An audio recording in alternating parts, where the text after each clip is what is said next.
Alam niyo bang hanggang sa kasalukuyan, ang pandemya ay nagpapatuloy. Marami ang nawalan ng trabaho at nawalan ng mga mahal sa buhay. Maging ako po at ang aming sambahayan, karanasan namin yan nang mawalan kami ng aming lola. Ang mga tao sa ngayon ay patuloy na natatakot at nangangamba kung ano ba ang katiyakan ng kanilang bukas. At sa ganito pong kalagayan, kanino tayo aasa? Saan tayo kukuha ng paghuhugutan natin ng lakas? Mabuti na lamang at meron pong mabuting balita. Meron tayong Diyos na buhay. At meron siyang mga pangako. Kagaya po sa aklat ng unang Josue 1:5, walang makatatayong sino mang tao sa harap mo sa lahat ng iyong buhay. Kung paanong ako'y sumakay Moses, gayon ako sa iyo, hindi kita iiwan ni pababayaan kita. At ang salitang ito ng ating Panginoon ay inulit po sa Bagong Tipan sa aklat po ng Hebreo 13:5. Mangilag kayo sa pag-ibig sa salapi. Mangagkasya kayo sa inyong tinatangkilik, sapagkat siya rin ang nagsabi, sa anumang paraan ay hindi kita papagkukulangin, sa anumang paraan hindi kita pababayaan. Napakagandang pangako ng ating Panginoon na sa panahon ng pandemya, kaguluhan at kalituhan at pangamba, meron po tayong dakilang pag-asa. Kaya ako po'y nagpapasalamat na meron pong banal na kasulatan na kung saan ito po ang ating pag-asa sa panahon na katulad nito. Sa panahong ang mga tao'y aayaw lumabas ng kanilang mga tahanan, natatakot na mahawa ng nakamamatay na COVID-19. Sa panahong ito ay naging pagpapala sa atin ang pandemya. Na iniisip ng iba ang pandemya ay ito'y isang sumpa. Sapagkat nung ito'y magsimula po noong 2020, tunay na tayo ay nabigla. We are caught in the act na hindi natin nalaman kung ano ang atin pong gagawin. Subalit salamat sapagkat ang ating Diyos ay hindi tayo iniwan. Meron siyang banal na salita na kung saan tayo ay may pagkakataon na ating mapag-ukulan din ng pansin. At alam niyo po, marami sa mga tao ngayon, lalo tigit sa aking mga kaanib, ay tunay na sila'y nagpatutuo na ang pandemya ay naging pagpapala sa kanila sapagkat noong nagkaroon ng mga lockdown, sila po'y nagkaroon ng sapat na panahon na pag-aralan ang salita ng Panginoon. Nariyan silang araw-araw bumubuklat ng mga salita ng Diyos, sinasaulo ang mga talatang sauluhin. At ano pat sila'y may panahon na kasama ang kanilang pamilya at nagkakaroon po ng family worship. Kaya nga, sa panahong katulad nito, mga kapatid at mga kaibigan, tayo sa Diyos umaasa. At salamat na iniwan niya ang kanyang salita upang tayo ay makapanangan sa mga salitang ito. Kaya nga't ang banal na kasulatan ay meron pong iba't ibang pagtutulad sa kanya. Ang una po, ang Biblia o ang kasulatan ay itinulad po sa isang ilawan. Ang sabi po ni Haring David sa aklat po ng mga awit 119 verse 105, ang salita mo'y ilawan sa aking mga paa at liwanag sa aking landas. Napakaganda po ang pagkapahayag ni Haring David, sapagkat sa panahong siya'y nabubuhay, bagaman siya ay nalalapit na siya'y magiging lingkod ng Diyos at tagapagmana ng kaharian ni Saul, dumanas po si David ng mga kadiliman sa kanyang buhay. May mga pagsubok na dumating, may mga krisis na dumating sa kanyang buhay. Subalit, salamat sa Panginoon, ang banal na salita ng Panginoon naging liwanag sa kanyang mga paa, naging ilawan, mga kapatid, mga kaibigan. Kaya nga, sa ating panahon ngayon na napakadilim, ang salita ng Panginoon ay ilawan sa atin pong mga landas. Pag sinabi po nating ilawan o liwanag, ibig sabihin ito'y walang kadiliman. Walang dahilan na tayo ay matutumba o madadapa o matatalisod, sapagkat ang salita ng Panginoon ay katotohanan at liwanag. Ang ikalawa, ang salita ng Diyos ay nilantulad sa tinapay ng buhay. Sa aklat po ng Juan 6:35, sa kanila'y sinabi ni Jesus, "Ako ang tinapay ng kabuhayan, ang lumalapit sa akin ay hindi magugutom, at ang sumampalataya sa akin kailanmay hindi mauuhaw." Tama po ang inyong narinig na talata, na kung saan sinabi ni Jesus na siya ang tinapay ng buhay, na siya po ang tinapay ng buhay na galing sa langit, na ito ay bumaba dito sa lupa upang magkaroon po ng kabusugan sa salita ng Panginoon.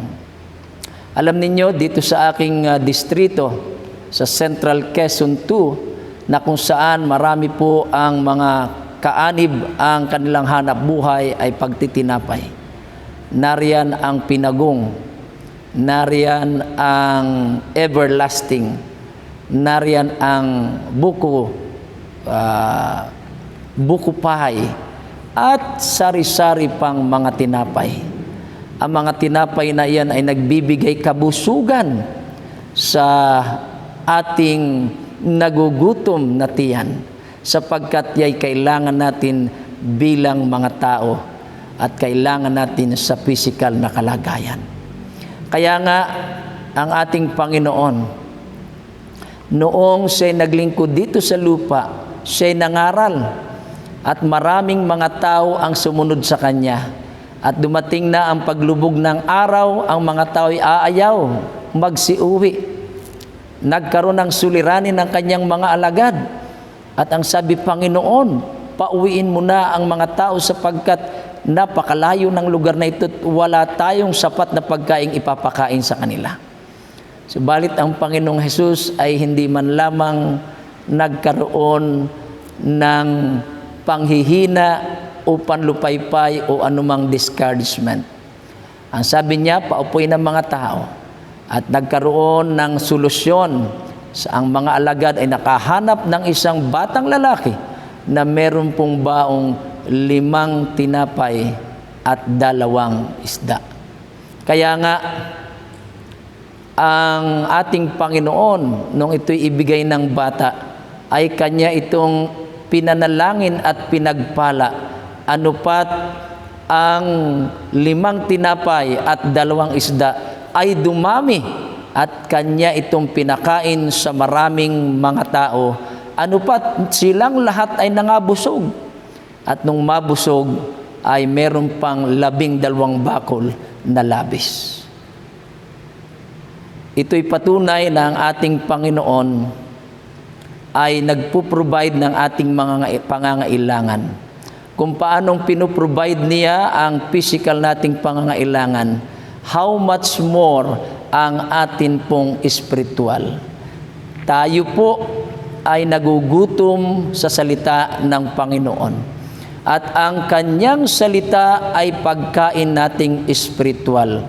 Kaya ang sabi po sa aklat ng Mateo 4:4, "Hindi lamang sa tinapay nabubuhay ang tao, kundi sa bawat salita na lumalabas sa bibig ng Diyos. Opo, ang kanyang salita, ang kanyang banal na kasulatan ay tinapay ng buhay, at si Jesus mismo ang tinapay ng buhay. Kailangan po nating siyang laging kainin sapagkat siya ang tanging magbibigay sa atin ng kabusugan. Sa panahon ng pandemya ng mga tao'y walang trabaho, walang makain, umaasa sa ayuda. Tanging ang ayuda ng ating Panginoon ang kailangan din po natin sa spiritual, at kailangan na ito'y ating pag-aralan sapagkat ang salita niya ay magbibigay kabusugan sa ating mga hungkag na espiritual. Sa panghuli na akin pong nakita, sa huling bahagi ng talata kanina, yan, sa aklat ng Juan, ay pinakita po ng ating Panginoong Hesus ay siya rin ang tubig. Kaya ang Biblia po, ang salita ng Diyos, ay tulad ko sa isang tubig. Na anupat ang tubig po'y napakahalaga sapagkat ang tubig po ay nagpapawi ng uhaw. Napakasarap po na sa araw-araw ay meron tayong malinis na tubig na iniinom. At ang tubig po'y napakalaki ng kanyang halaga sapagkat ginagamit natin yan sa panahon ng ating paliligo, paglilinis ng ating katawan, sa paglilinis ng ating mga kasuotan, sa ating mga pagluluto, at lalo tigit sa ating pag-inom, pampawi ng ating uhaw. Kaya nga po, ang tubig ay talagang napakahalaga. Ang tubig ay naglilinis, kagaya po ng ating Panginoong Hesus na naglilinis sa ating lahat ng mga kasalanan. Ang tubig ay nagpapawi ng uhaw.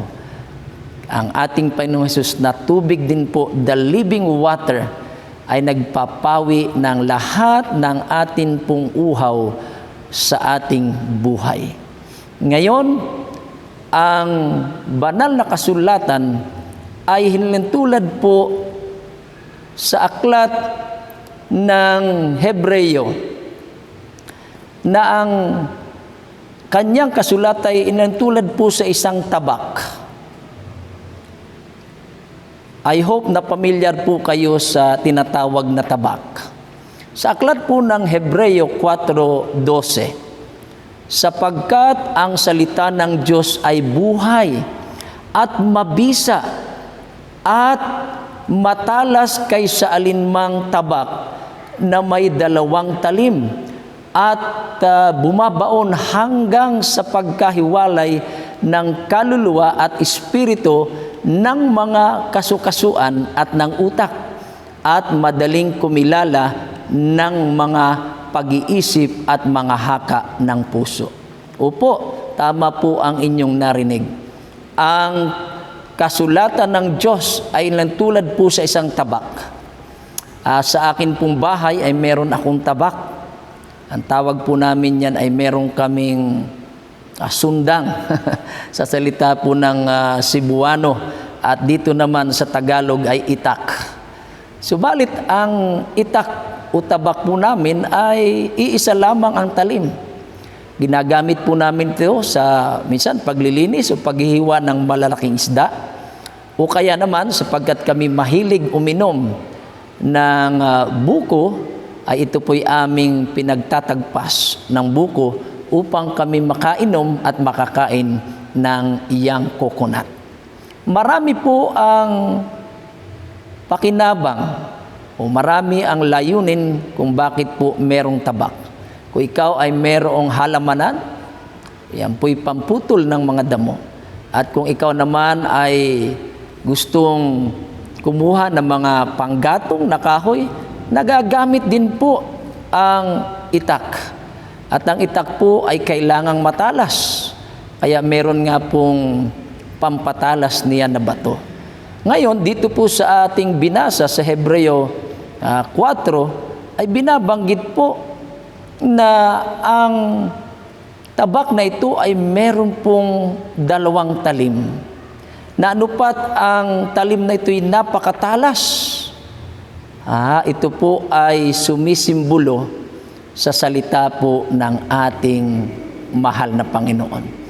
Sapagkat ang kanya pong banal na salita ay ito po pagka ito'y iyong ginamit o iyong binasa o iyong ibinahagi, ito po ay merong talab sa iba at meron din pong talab sa akin. Kaya nga ang Biblia, pag ito'y ating binasa, pinag-aaralan, hindi lamang ito sa iba, kundi una sa iyo na nag-aaral nito.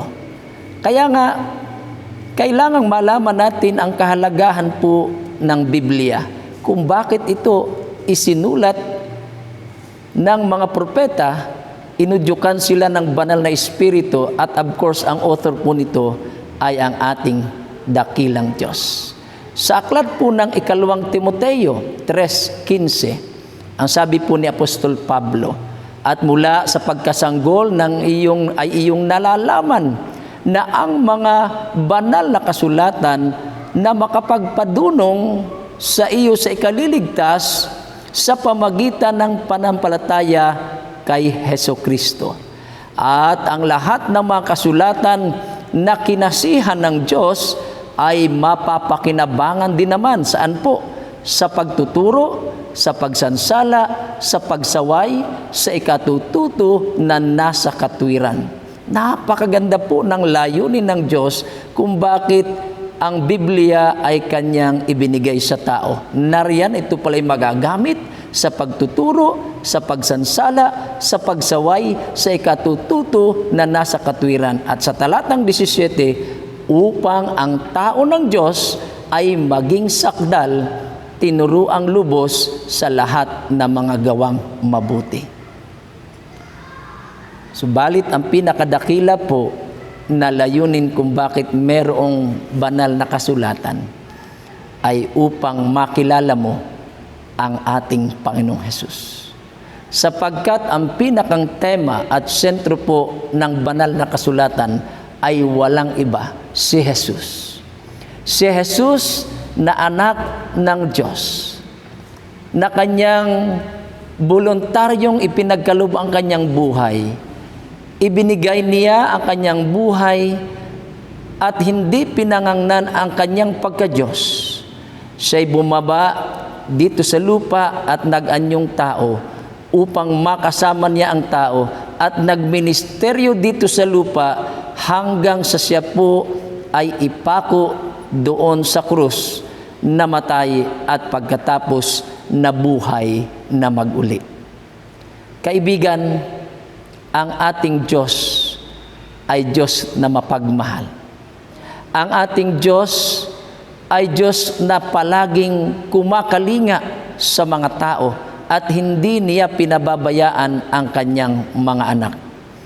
Kaya nga, napakaganda sa panahon na ng pandemya ay nagpapatuloy, napakahalaga na ating pagtuunang pansin ang kanyang mga kasulatan, sapagkat dito natin makikilala ang Diyos at malalaman ang kanyang mga katotohanan. Kaya nga, sumampalataya ka, kaibigan, sa ating Panginoong Hesus. Tanggapin mo siya bilang iyong personal na tagapagligtas. At ngayon na tinanggap mo siya, ay tinatawagan ka niya na sumangkot sa kanyang banal na gawain. Sapagkat ibig ng Diyos na kung nalaman mo ang katotohanan at iyong tinanggap ang ating Panginoon bilang iyong personal na tagapagligtas, ibig po niya na ito'y ibahagi mo sa iyong mahal sa buhay.